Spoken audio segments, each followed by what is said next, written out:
Welcome back to the True Crime channel today.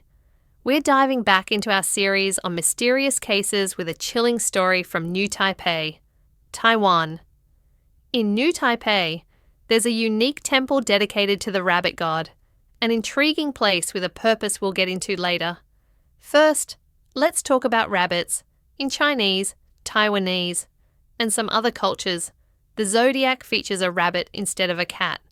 Unlike in Vietnam, back in feudal China, farmers would rise between 5 and 7 a.m. to work in the fields, a time when rabbits would leave their burrows to forage, nibbling on tender grass tips still glistening with dew. For the Chinese, rabbits became a familiar and beloved animal, symbolizing good fortune and prosperity. During the Han Dynasty, a rare white rabbit was considered so valuable it was offered to emperors as a precious gift from the provinces. Most native Chinese rabbits were dark brown, so a white rabbit, possibly albino, was exceptionally rare and prized for its unique fur. By the 18th century, European merchants introduced white rabbit breeds to China, which were crossbred to create the white rabbits we see today. In ancient times, rabbits were also seen as highly intelligent and alert creatures. They can sprint up to 70 km/h faster than a horse, with ears that rotate 270 degrees to detect sounds from afar and large nostrils that draw in ample air to fuel their rapid escapes. This agility and cunning inspired Chinese idioms and even military strategies. For instance, the saying, "a clever rabbit doesn't eat the grass near its burrow," comes from the idea that a smart rabbit avoids grazing too close to home to keep its burrow hidden from predators. Another phrase, "a cunning rabbit digs 3 burrows" in classical Chinese, Dao Tu San Ku, reflects how rabbits create multiple hideouts to confuse enemies and ensure safety. Figuratively, these idioms advise people to stay discreet, bide their time, and always have a backup plan. In Sun Tzu's Art of War, Chapter 11 likens a military strategy to a rabbit. At first, be like a shy maiden waiting for the enemy to open the door, then strike like a fleeing rabbit, too swift for the enemy to react. This emphasizes the need for lightning-fast action when the moment is right. Beyond strategy, rabbits were also seen as symbols of feminine beauty, gentleness, and vegetarianism, rarely attacking other animals. Interestingly, ancient Chinese believed all rabbits were female due to the difficulty in distinguishing their genders without experience, as male and female rabbits' anatomy appears quite similar. This brings us to the curious legend of the rabbit god, believed to be the patron deity of homosexual love. According to folklore, during the early years of the Manchu dynasty, a mortal man named Hu Tianbao fell deeply in love with a male imperial official in Fujian province. Defying the dangers of the feudal era, Hu pursued the official with intense passion. One day, driven by his unrequited love, Hu sneaked into the official's residence and spied on him bathing. Caught in the act, Hu was arrested. Normally, such an offence would warrant a few dozen lashes, but Hu boldly confessed that his actions were driven by his love for the official. In that era, same-sex love was considered scandalous, and the guards, repulsed by his confession, beat him so severely that he died. 7 weeks later, the village elder began having recurring dreams in which a man claiming to be Hu Tianbao appeared, saying that the heavens, moved by his passionate love, had appointed him the rabbit god Tu Er Shen, protector of same-sex relationships. Inspired by these dreams, the elder built a temple in Fujian to honor the rabbit god, and a small cult formed around it. Initially modest, the cult grew in popularity, drawing the attention of the Qing dynasty, which, adhering to strict conservative values, banned the cult and destroyed the temple. For centuries, no rabbit god temples were known to exist in China. Fast forward to 2006, a young Taoist priest named Lu Yiming established a new rabbit god temple in Yonghe district, New Taipei. This Taoist temple, dedicated to the rabbit god, was created as a welcoming space for the LGBTQ+ community. Often marginalized and stigmatized, the temple regularly hosts wedding ceremonies for same-sex couples and attracts around 9,000 queer pilgrims annually, making it the world's only known religious site dedicated to the LGBTQ+ community. For more stories like this, check out our website, Machu Team VN, where we post written versions of our tales and audio podcasts of past cases for you to enjoy uninterrupted. If you're new to the channel, don't forget to like, subscribe, and support our products at Machu Tea House and An Nien Saigon Coffee. Thank you, and let's dive into today's case. On the evening of May 9th, 2013, at around 7:30 p.m., a man surnamed Wu, living in Rende District, Tainan City, went to check on his family's orchard behind their home. He was accompanied by his dog, nicknamed Fatty in Chinese, meaning chubby. As Wu finished inspecting the trees and prepared to head back, Fatty suddenly ran up, dropped something at his feet, and barked loudly. In the dim light, Wu couldn't quite make it out but thought it looked like a spoiled pork shank, emitting a foul odour. Worried that Fatty might eat something harmful, Wu used a stick to toss the object into nearby bushes, covered it with grass to keep the dog away, and led Fatty home. The next day, while checking the orchard again, Wu noticed the same sour, putrid smell near Fatty's kennel. To his surprise, he found another pork shank right beside it. Annoyed, he realised Fatty must have dragged it back from the bushes despite his efforts. Determined to prevent the dog from eating it, Wu covered the object with a cloth sack to avoid touching it and carried it back to the bushes, intending to bury it this time. But when he reached the spot, he saw the previous pork shank still lying there, confused. He realised he was holding a second object. How could there be so many spoiled pork shanks littered around Wu's orchard? Was in a relatively secluded area near a canal, ideal for irrigation but far from neighbours. Within a 200-metre radius, there were only a few factories, each with their own canteens or worker dormitories where food waste was properly disposed of in bins. In his 15 years living there, Wu had never seen random meat discarded in the area.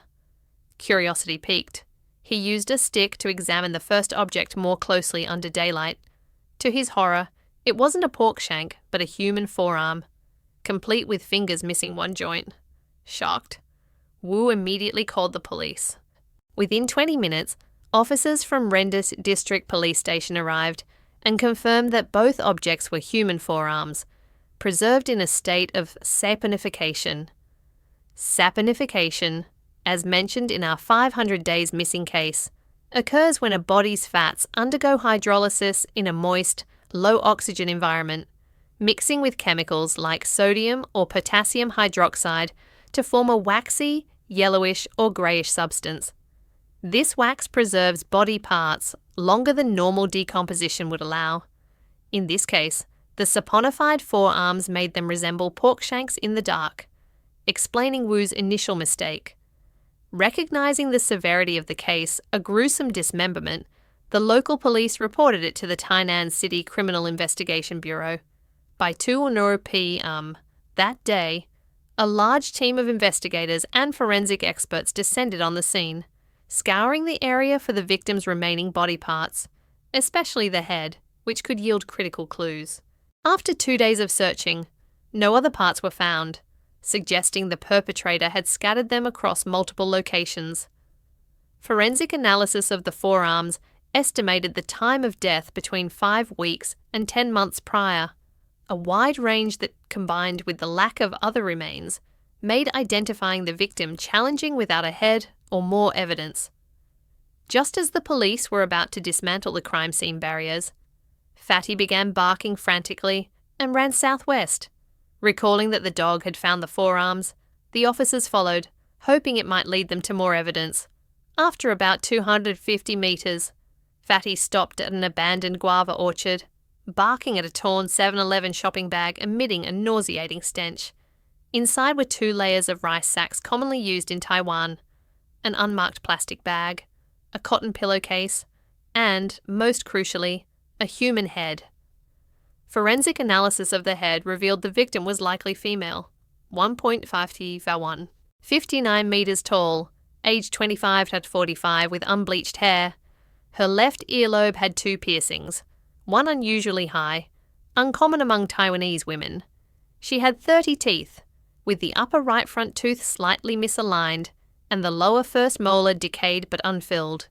No clear skull fractures or brain trauma were found, but the zygomatic bone part of the cheekbone showed discoloration from hemorrhaging, and the conjunctiva in her eyes had petechial hemorrhages, indicating mechanical asphyxiation, likely strangulation, as the cause of death.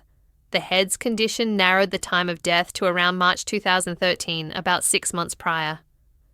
The forearms, measuring 21 cm, showed cuts made by at least 2 kitchen knives, not at the joints, suggesting the perpetrator lacked anatomical knowledge. The police released a facial reconstruction of the victim and circulated it in Tainan, Kaohsiung, and Chiayi, while screening missing persons reports from January to May 2013. Given the unusual ear piercing, they considered the victim might be a foreign worker from Southeast Asia. The abandoned guava orchard's remote location, surrounded by orchards and fallow farmland, suggested the perpetrator was familiar with the area, likely living within a 3-kilometre radius. The absence of vehicle tracks indicated they used a bicycle or motorbike, as cars couldn't navigate the dense terrain. The investigation split into 4 teams. One reviewed 6 months of surveillance footage from nearby roads, a daunting task, as many videos were overwritten after 3 months. Another investigated individuals with criminal records in Rende, Gairen, and Yongkang districts. A third verified the activities of female foreign workers, especially from Southeast Asia, and the fourth continued searching the area for more body parts. Over 40 suspects with criminal histories living within 3 kilometres were initially identified but later cleared. The police also checked with the Ministry of Labour and Immigration Bureau, but many Southeast Asian workers in Taiwan were undocumented, making identification difficult. The fourth team, searching nearby, considered ponds as likely disposal sites and drained several in the area. At one pond, they found thigh bones and a pelvis, but these belonged to a victim from a solved murder case in Yongkang 3 years prior, where the perpetrator had been caught, but some remains were unrecovered. This discovery, while unrelated, allowed the police to return those remains to the victim's family for burial. The Guava orchard case stalled, with no breakthrough on the victim's identity. The police issued a new missing persons notice in 4 languages: Mandarin, English, Indonesian, and Vietnamese, due to the likelihood of the victim being a foreign national. Despite public tips, none matched the victim's profile. Then, a man surnamed Dong from Yongkang reported that his Filipino wife, missing since August, matched the victim's description: height, misaligned tooth, and high ear piercing. However, the timeline didn't align. Her disappearance was months after the estimated time of death. Dong provided a distant photo of the couple, but the wife's face and teeth weren't clear, and he claimed to have no closer images, which seemed odd for a couple married over a year. When police searched his home, they found strands of his wife's hair and tested its DNA against the victim's. It didn't match. Dong admitted he lied about the similarities to push the police to prioritize finding his wife, who had left after an argument. Immigration records later confirmed she had flown back to Manila on August 12th, closing her case. Dong was fined for providing false information. Just as the case seemed destined for the cold case files, a call from New Taipei reignited hope. A man named Zhong Guan, a chef in Zhongshan district, Taipei, suspected the victim was his girlfriend, a 27-year-old Southeast Asian woman named Li.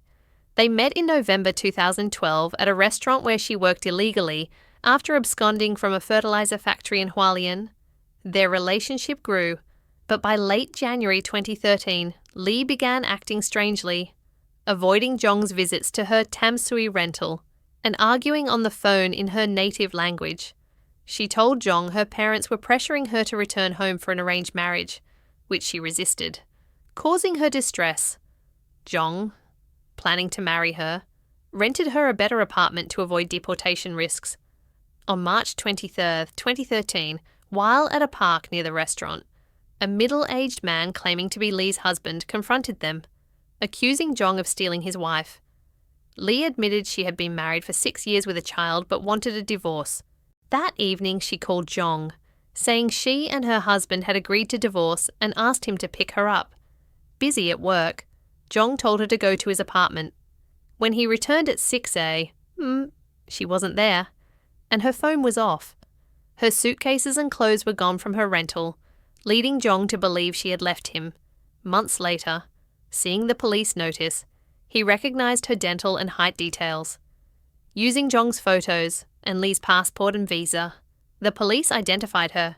Li had married a man surnamed Feng in 2007, had a child, and arrived in Taiwan in November 2011 to work at a Hualien fertilizer factory. She absconded in June 2012 to work illegally in Taipei. Feng, her husband, had entered Taiwan in June 2011 and worked at a soap factory in Rendi, just 300 meters from the Guava orchard. DNA from Li's family confirmed she was the victim. Feng became the prime suspect, but he denied involvement, claiming Li was alive with Zhong, and even suggesting Zhong was the killer. Feng said they left their child in their home country and worked separately in Taiwan, meeting infrequently. When Li moved to Taipei, their contact dwindled. Suspicious of her phone bills spiking, Feng checked her phone in May 2013 and found flirty texts with Zhong. After confrontations and a fight, they agreed to divorce on March 23rd, with Li promising to repay Feng's immigration fees. Feng claimed she left, and he hadn't heard from her since. However, inconsistencies emerged. Surveillance showed Feng leaving Li's rental at 2 p.m. on March 24th with multiple bags, which he loaded into a taxi to his dorm. The driver noted Feng refused help with the heavy bags, unusual for passengers. Li's phone pinged near Feng's dorm on March 24 or 25, suggesting he had it. Feng's cousin said Feng claimed Li had moved in with him in April, but left after arguments, contradicting his story of no contact post-divorce agreement. At Feng's dorm, police found rice sacks identical to those containing Li's head and company-specific plastic bags used by his soap factory. After 12 interrogations, Feng confessed on November 30, 2013. The divorce talks had turned violent when Li refused his conditions and praised Zhong. In a rage, Feng strangled her. Panicking, he dismembered her body in the bathroom using 2 kitchen knives, packed the parts into bags with her clothes, and cleaned the scene. He dumped the parts over 2 nights using a bicycle, scattering them in a canal, a grassy area, and the guava orchard. Only the head and forearms were recovered. On December 30, 2013, prosecutors charged Feng with murder. In December 2014, he was convicted of manslaughter and illegal disposal of a body, receiving an 18-year sentence. This case, like many, stems from a tragic love triangle. While Li's infidelity sparked the conflict, nothing justifies Feng's actions. A life was lost, another imprisoned, and a child left orphaned. We may never know the full dynamics of their marriage, but this serves as a reminder love can be fleeting, and destroying another destroys oneself. Hopefully, Feng will reflect on his grave mistake and, after his sentence, make amends by caring for his family. That's all for today's case. Share your thoughts in the comments, and we'll see you in the next episode. Goodbye for now.